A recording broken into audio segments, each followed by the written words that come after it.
wake up? We're entering a period of fantastic change, which is getting faster all the time. And we have two challenges here. Two challenges, one after the other. The first is to open our minds, start taking responsibility back, and remove this edifice of control and suppression of information, which will allow the full flow of knowledge of who we are to flood into the public arena.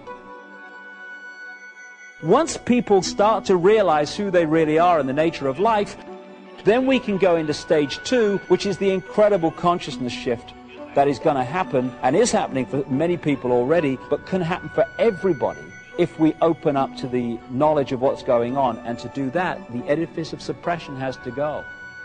And what I see so often in the kind of what we call the New Age movement is they're focusing on the second bit and they're in denial about the first. And the second is not going to happen for many people unless we remove the edifice of suppression, because most people are going to think, what the heck's going on? And they're going to go through this great change in a complete fog of what's happening. Fear, oh my goodness me, what's happening? Two things to do here. One is to start focusing on how the world's controlled, identifying it, removing it. Secondly, then we can concentrate unhindered on the transformation spiritually that is unfolding to the year 2012 and beyond. We have a situation where the idea has been to turn us into left-brain prisoners. Even conventional science accepts that the left brain is where we get intellect, logic, physical worldview. Can I touch it, taste it, smell it? Okay, it must exist. In the right brain, you have the bigger picture, the connection with the cosmos. That's where the artist, the inspiration, the creativity comes from. The institutions of education, of science, and all these different areas of information, the media too, they're pumping information of a left brain variety and suppressing this. What we call education works like this. Information is pumped into the left brain, most of it completely rubbish. And what students are asked to do is to hold that information there, and then when they get an exam paper in front of them, to regurgitate that onto the paper. If they remember it and put it there well enough and repeat what they've been told, they pass the exam and progress. If they take that information in the left brain, transfer it to the right and start filtering it and questioning it and saying, well, does it make sense? What do I think about this? And then tell the exam paper, oh, actually, it's a piece of shit, this stuff. Then they don't pass the exam and they don't progress. The education system is completely built to create left brain prisoners who are basically sponges of the official version of life. We can just balance those two sides of the brain, the intellect and the spirit, the mind and the heart, then suddenly we are transformed in terms of our perception of ourselves. What you're looking at there is I call it lower vibrational emotional range. It's the range of frequency that resonates the energy within us to fear, to guilt, to resentment, to lack of self-esteem.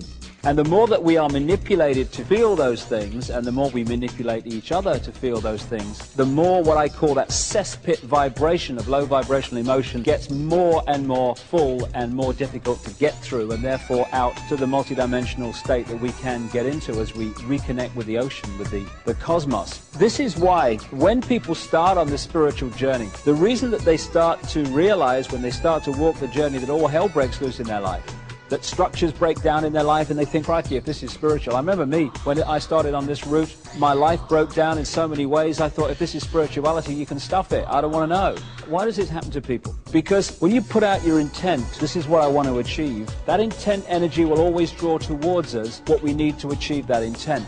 So if we're going to reconnect with the cosmos, then that intent will draw to us the experiences necessary to achieve that. What we need to do to achieve that connection is to clear out that cesspit level of low vibrational emotion. And so we draw into our lives people, experiences, what have you, that make sure that we can no longer do that, that this has to come out and be processed, and we have to clean out all this emotional debris that's disconnecting us from who we really are. If we're prepared to walk this journey, take a step back and realize that it's actually an experience that is going to set us free rather than a really negative, bad thing that is something to do with the fact that we're not good people.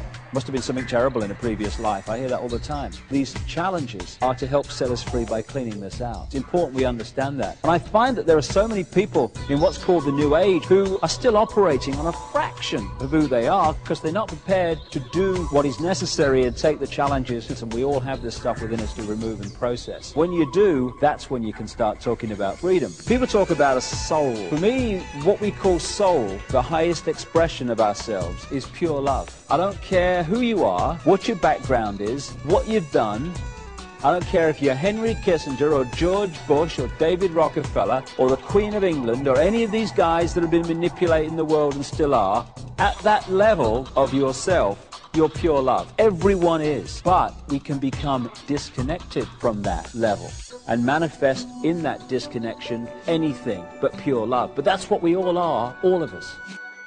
And when we get disconnected, that's when the problems start, and the imbalances start, and the imbalanced behavior starts. When we're born into a physical body, if we maintain that connection with pure love, soul, then we have the eyes and ears information coming in, telling us and giving us a fix about the world around us. And we have the connection with soul, the intuition, which is guiding us from another perspective. We have both. Symbolically, it's like a spaceman on the moon, where you're in that big spacesuit, symbolic of the body, and you've got the eyes and ears information giving you a fix on what's happening around you. But you've also got mission control giving you the big picture guidance. This is what comes next, then do that, and this is what's next on the agenda. Symbolic of intuition. Imagine what would happen if someone came along and cut or dramatically reduced that spaceman's connection to mission control. Suddenly, this is the only information and the vague memory of what should have been happening at this time. And that spaceman's behavior would dramatically change within seconds and minutes compared with what it would have been had mission control stayed in big picture contact. And that symbolically is what happens to us when we come into this world. When we're born, the conditioning starts, the programming starts to disconnect us from mission control, soul.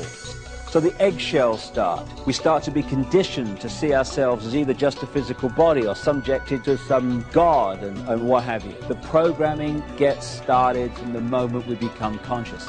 And if we can just break that eggshell and we can express the true nature of who we are and not live someone else's version of what we should be, when the eggshell cracks, we reconnect with mission control. And at that point, we taste freedom. That is the challenge now that we all have and the opportunity we all have. Chinese have a word that means both danger and opportunity. We're at the point now of that choice. Because that's what life is. It's a choice and learning from the consequences of the choice and making different choices and learning from the consequences of them. That's what evolution is. And we're at a point now where we can make incredible leaps as this 26,000-year cycle comes to an end. It's going to be one heck of a challenge. But no matter how challenging it gets, one thing remains constant. We live forever. We are everything, and everything is us.